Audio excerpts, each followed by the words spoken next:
Сәлем құрметті достар, қарапайым жас Олжастың екінші видео блогына қош келдіңіздер. Бірінші видео блогымның соңында айтқан болатын. Біздің екінші видео блогымызда қай жерде не түсіргенімізді қалайсыздар деп көрермендер арасына сауал тастадық.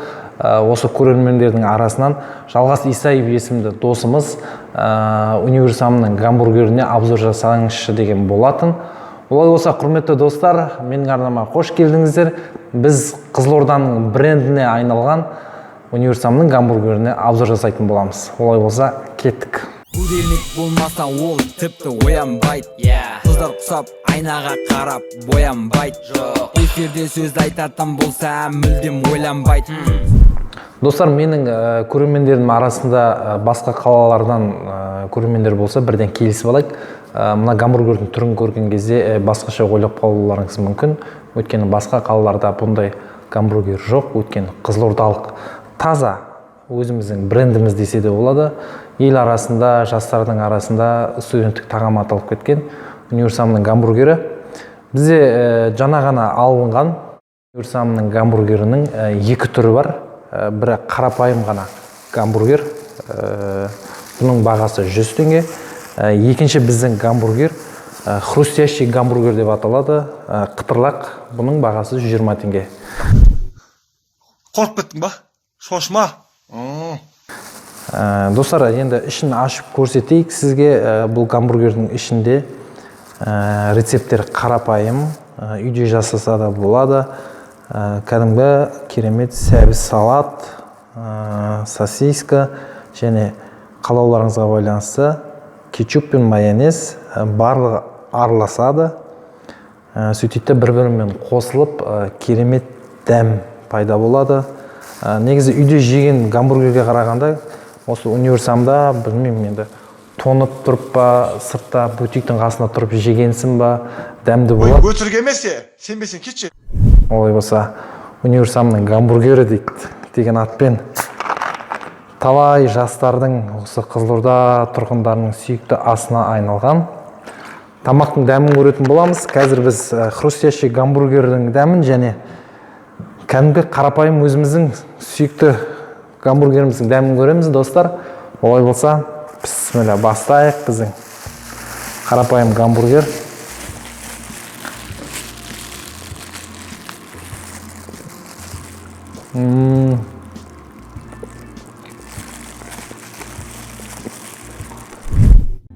Енді әзірге гамбургердің сыртын пакет салфанға салып беріп жүр бізге. Негізі бір жақында бір ерекше ойға тапса, бір донер сияқты қағаз ба, нұр үстіне нұр болар еді.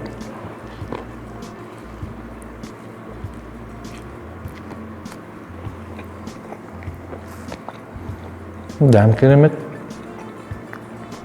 Енді бұл гамбургердің қашан пайда болғанын біз білмейміз. Ғалымдардың айтуы бойынша бұл гамбургерге 15 жылдан асты дейді. Ерекше дәм керемет.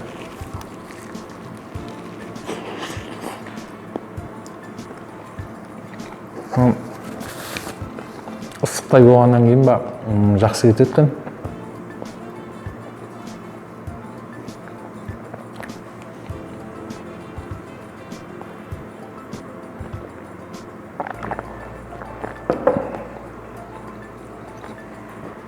Ал енді сосиска мен сәбіз араласқан жерге де келдік.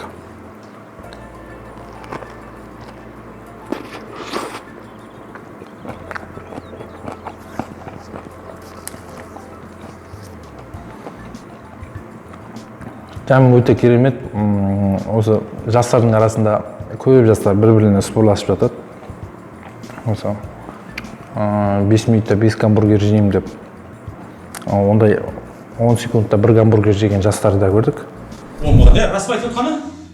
Мойындасайшы.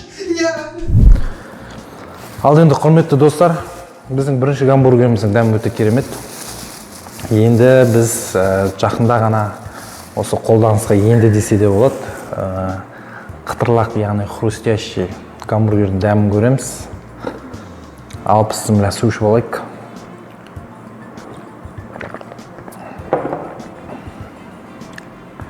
Al kеттік.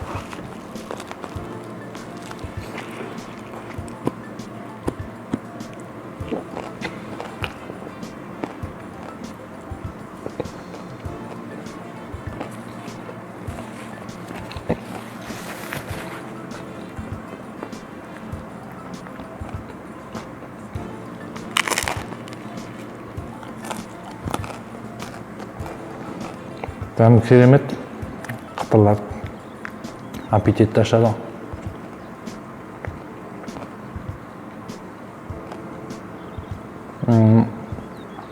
Достар, бір ырза болатын гамбургер сататын қыздар, жігіттер 24 сағат бойы жұмыс істейді.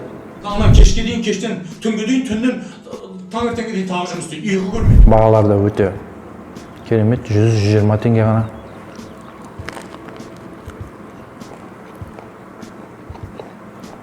Талай туған күнді осы гамбургермен өткізген қаншама жастар біздің Қызылордада жетеді.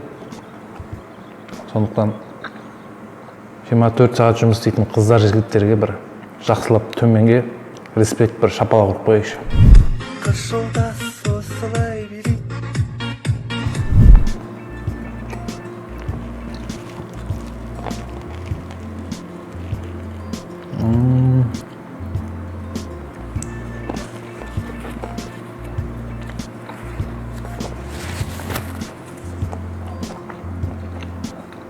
Хрустящий утро. Өте керемет екен.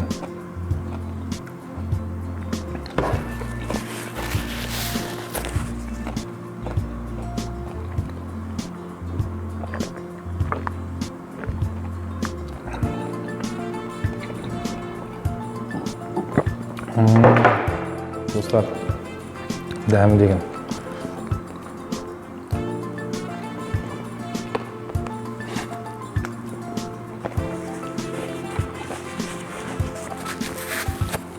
Бұл негізі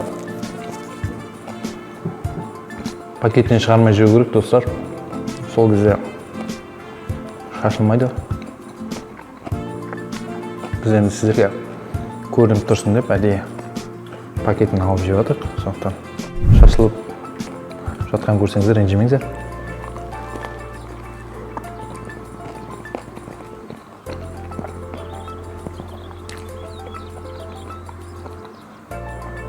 Ой, шіркін, не дегенде.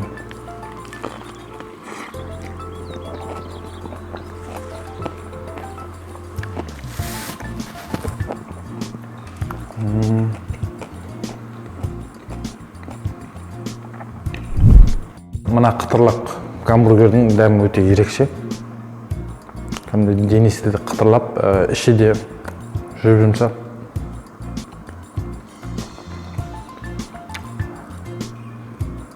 Бір айтуға сөз жетпейді.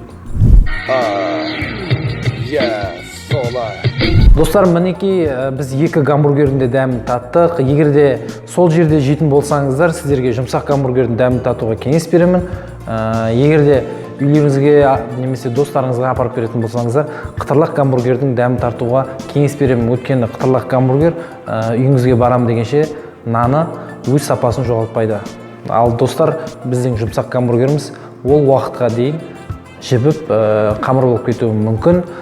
Десек те гамбургерлер өте дәмді. Осы универсамның қыздарына бір ерекше қошемет ұрып, пікір алаңына қошеметтің смайликтер жіберсеңіздер болады. Достар, мінекей көптен күткен біздің екінші видеоблогымыз аяқталды. Егер де біздің үшінші видеоблогымыз күтетін болсаңыздар, осы қаралым санын 500-ге жеткізіп, достарыңызға бөлісіңіздер, таратыңыздар. Және үшінші видеоблогымды қандай бағытта түсіргенімді қалайсыздар, соны пікір алаңына жазсаңыздар, мен сіздерді міндетті түрде оқитын боламын. Сіздермен бірге болған мен, қарапайым жас, Олжас. Көріскенше.